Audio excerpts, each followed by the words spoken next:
Tara at pag-usapan natin ang latest slave ni Zinab. Dahil nga ba ito sa bagong jowa ni Skastekli? Pinaghahandaan na ni Zinab ang kanyang pagpapapayat ngayong darating na taon. Welcome to Sikat Story. Nag-live nga kagabi si Zinab at sinabi ang kanyang mga New Year resolution at mga planong gawin ngayon darating na taong 2023.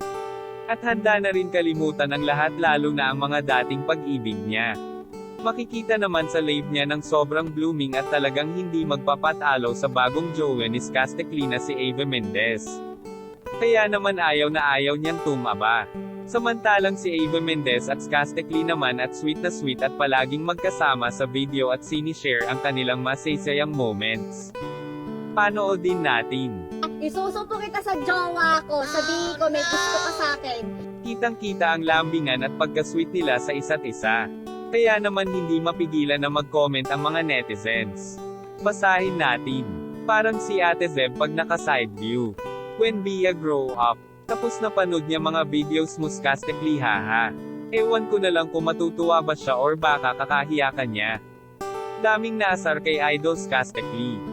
Ihiwalay niyo personal na buhay niya pagdating sa talent. Pero tibay mo talaga Idol. Buti may pumapatol pa kay Skastek kahit alam na ng buong mundo na babaero siya. Hahalupit.